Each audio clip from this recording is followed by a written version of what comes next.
Hello बच्चों, आज की इस वीडियो में हम करेंगे यूनिट 5 का चैप्टर जू manners.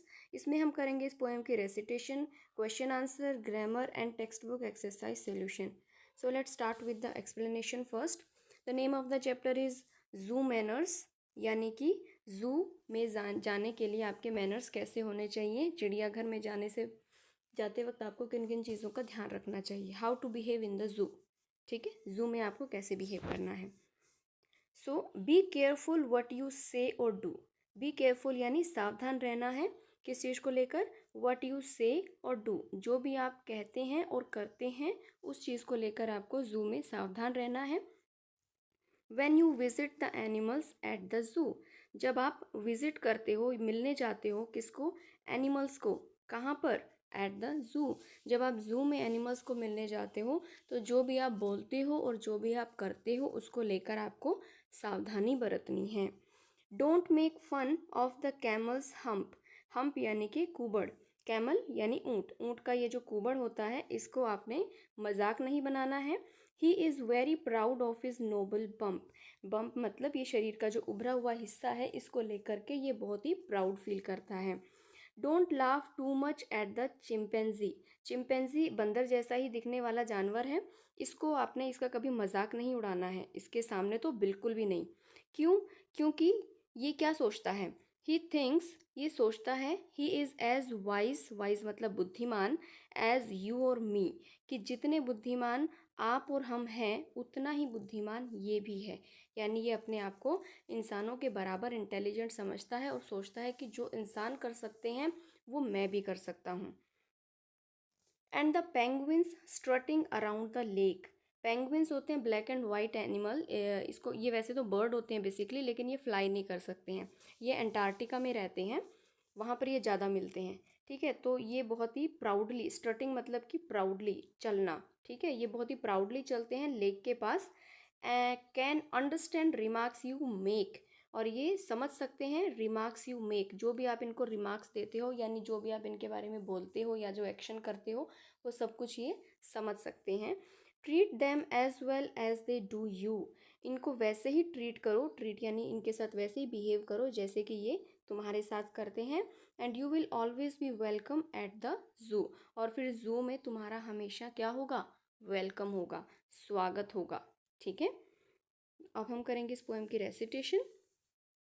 Be careful what you say or do when you visit the animals at the zoo. Don't make fun of the camel's hump. He is very proud of his noble bump. Don't laugh too much at the chimpanzee. He thinks he's as wise as you or me. And the penguin strutting around the lake can understand remarks you make. Treat them as well as they do you, and you will always be welcome at the zoo. तो बच्चों, आपने करना क्या है, इस poem को पहले आपने रीड करना है, अच्छे से रीडिंग प्रैक्टिस, और उसके बाद रेसिटेशन प्रैक्टिस। ठीक है, इसके बाद हम आते हैं न्यू वर्ड्स के ऊपर। न्यू वर्ड में पहला है प्राउड। प्राउड का मतलब है feeling satisfied about something that you have done. जो भी हम करते हैं उसको लेकर के जब हमें सेटिस्फेक्शन फील होता है तब हम प्राउड फील करते हैं, उसका मतलब है प्राउड यानी गर्व होना। ठीक है, क्योंकि जब भी हम कुछ अच्छा काम करते हैं तो हमें प्राउड फील होता है ना। नोबल यानी कि ऑनेस्ट, ईमानदार, इसका मतलब है full of courage and care of others. ठीक है, दूसरों की परवाह करना और खुद भी करेजली रहना। वाइज यानी कि बुद्धिमान, हैविंग द नॉलेज और गुड एक्सपीरियंस, किसी चीज़ का अच्छा एक्सपीरियंस होना या उसकी नॉलेज होना। ठीक है, तो वो होता है बुद्धिमान। Penguin, penguin a black and white sea bird that can not fly and that lives in Antarctica. जो अंटार्कटिका में रहते हैं और ब्लैक एंड वाइट बर्ड होते हैं, लेकिन ये फ्लाई नहीं कर सकते हैं। ठीक है, पहला ऐसा बर्ड है जो फ्लाई नहीं कर सकता है। स्ट्रटिंग, स्ट्रटिंग का मतलब है टू वॉक प्राउडली यानी शान से चलना। एंड रिमार्क्स, रिमार्क्स मतलब टू से और राइट समथिंग या कमेंट करना। ठीक है, कुछ कहना या किसी के ऊपर कोई भी टिप्पणी करना, उसका मतलब है रिमार्क्स। अब हम आते हैं क्वेश्चन आंसर पर। फर्स्ट क्वेश्चन है, what do you see at the zoo? Answer is we see many types of animals and birds at the zoo. Question number 2, What does the camel have on its back? Camel की back पे क्या होता है? The camel has a hump on its back. Next question answer के बाद next topic है हमारा rhyming words. तो राइमिंग वर्ड्स क्या होते हैं? जिनका एंडिंग साउंड एकदम सेम होता है। ठीक है, सो फर्स्ट है यू। यू का राइमिंग वर्ड है जू। हम, बम्प, लेक, मेक, फन, बन, what, but, wise, price. Rhyming words पे आपको एक बात ध्यान देनी है, हमें इनकी स्पेलिंग पे नहीं जाना है। स्पेलिंग सेम हो या ना हो, साउंड सेम होना चाहिए, एंडिंग साउंड वो भी। ठीक है, अब आपके लिए एक छोटा सा होमवर्क है, जंबल वर्ड्स। यहाँ मैंने कुछ वर्ड्स है पोएम में से ही लिखे हैं, इनके स्पेलिंग्स को मैंने थोड़ा सा हेर फेर करके लिख दिया है। ये है कुछ 6 जंबल वर्ड्स हैं, इसको आपने खुद ही सॉल्व करना है। ठीक है, थोड़ा सा दिमाग लगाइए। पहले जब आप लेसन को रीड करोगे, फिर इसकी रेसिटेशन प्रैक्टिस करोगे, तो ये स्पेलिंग्स आपके सामने बार बार आएंगी, तो आप इनको यहाँ पे अच्छे से अनजम्बल करके इसमें लिख सकते हो। ठीक है, ये क्वेश्चन आपको अपनी नोटबुक में करना है। नेक्स्ट है make sentences using this and that.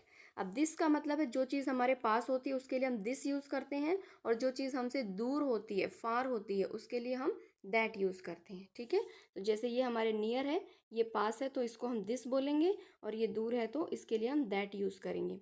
ठीक है, एक एग्जाम्पल बताती हूँ। जैसे दिस इज़ अ पेन, आपके हाथ में कोई पेन है या पेंसिल है, तो आप उसके लिए सेंटेंस बना सकते हो, दिस इज़ अ पेन। ठीक है, ऐसे ही आपको दैट इज़ अ कार, हाँ that is a fan, this is my table. So इस तरीके से आपको यहाँ पे कम से कम 5 सेंटेंसेस बनाने हैं दिस और दैट को यूज़ करके। ये काम भी आप खुद ही करेंगे, थोड़ा सा आपको दिमाग लगाना है, बहुत ज़्यादा डिफिकल्ट ये नहीं है। नेक्स्ट है a visit to my village. ये आपको बुक में ही करना है ये क्वेश्चन। इसमें क्या है, fill in the blanks with the words from the box. Box में कुछ वर्ड्स दिए हैं, horses, hay, village, pond, cat, grandmother, dogs, cow, milk, cock, kittens, hen. इनको यूज़ करके ये जितने भी फिल इन द ब्लैंक्स हैं आपको ये फिल करने हैं। ये मैंने यहाँ पर किए हैं, आप यहाँ से हेल्प ले सकते हो। In June we went to a village where my grandmother lives. She has a farm.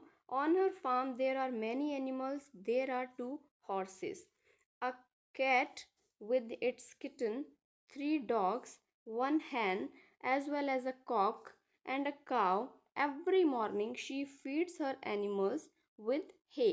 Hay मतलब चारा, ठीक है, और milk. They drink water from a pond on the farm. अब एक हेल्प के लिए आपके पास चीज़ है कि हर एक फिल इन द ब्लैंक के बाद ड्राइंग बनी हुई है, पिक्चर है, उसको देख करके आप समझ सकते हो कि यहाँ पे क्या आने वाला है फिल इन द ब्लैंक में। ठीक है, अब नेक्स्ट क्वेश्चन है composition corner. Look at the picture and fill in the blanks. इस पिक्चर को आपने ध्यान से देखना है पहले। यहाँ पर आपको बीज, फ्लावर्स और बीज के ऊपर आपको कुछ लाइंस, ये सब चीज़ें दिख रही हैं। तो यहाँ पर दिए हुए हैं कुछ वर्ड्स जिसको यूज़ करके आपने इनको फिल करना है। Lines, two, flowers, bee, burst, burst. ठीक है, तो यहाँ पर मैंने इसे फिल किया है। This is a bee, it has lines on its wings. It has 2 antennas. It buzzes around the flowers. It buzzed and came to the zoo. यहाँ पे मैंने इसको सॉल्व किया है, आप यहाँ से हेल्प भी ले सकते हो। नेक्स्ट है help the bee to reach its home. What are the things that it met on the way that rhyme with bee. अब आपको क्या करना है, ये जो बी है इसको आपने हेल्प करनी है इसके होम यानी बी हाइव तक पहुंचाने की। बी का होम क्या होता है, बी हाइव। ठीक है, तो आपको इसको हेल्प करनी है, और रास्ते में इसको जो जो चीज़ें मिलेंगी आपको उनकी नेम भी बताने हैं जो कि बी से राइम होती हैं, बी की जो राइमिंग वर्ड बन जाएं। ठीक है, तो चलिए हम बी को पहुंचाते हैं उसके घर तक। तो ये पहली चीज़ इसे मिली है, ये है पी यानी कि मटर। ठीक है, तो पी जो है वो बी का राइमिंग वर्ड है। उसके बाद आगे बढ़ते हैं, इसे मिला है ट्री, तो ट्री भी बी का राइमिंग वर्ड बनता है। एंड नेक्स्ट है ये इसे मिली है रास्ते में की भी बी का राइमिंग वर्ड है। और ये है टी, टी भी बी का राइमिंग वर्ड है, और यहाँ पर ये पहुँच गई है अपने घर पर। सो हमें 4 चीज़ें मिली हैं, पी, ट्री, की और टी। तो ये बनती हैं पी का सॉरी बी का राइमिंग वर्ड, सो आपको ये लिखना भी है, ठीक है। नेक्स्ट है look at the pictures and fill in the blanks. आपको इनको फिल करना है, ठीक है। पिक्चर को देख करके आपको पता चल रहा होगा, और जो कुछ लेटर भी यहाँ पे दिए हुए हैं वो भी आपके काफ़ी हेल्प करेंगे। सो फर्स्ट जो पिक्चर है वो किसकी है? Yes, lion. So LION, lion. Next is wolf, WOLF, wolf. Next is JACKAL, jackal. उसके बाद हमारा आता है, कौन है ये? Monkey. So MONKEY,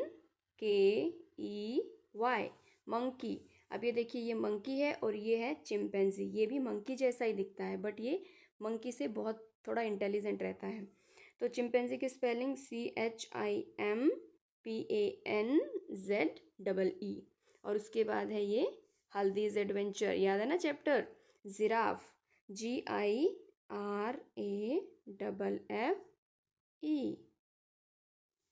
next is yes tiger, TIGER।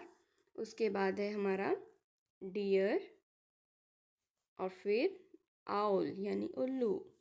इसके बाद है बेर। ओके, इसको आपने इस तरीके से फिल करना है। इसे आप अपनी टेक्स्ट बुक में ही करेंगे, नोटबुक में नहीं, ठीक है। नेक्स्ट है join the dots, complete the name of the animal.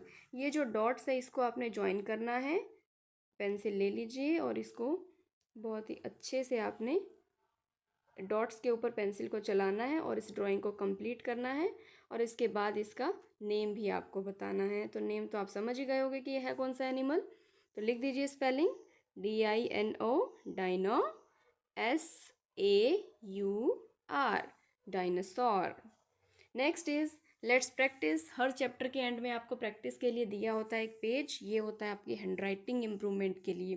तो इसको आपने बहुत ही सुंदर सुंदर राइटिंग में इसको कॉपी करना है डॉटेड लाइंस के ऊपर, और इस तरीके से प्यारी सी राइटिंग में आपने इसको कंप्लीट करना है, ठीक है।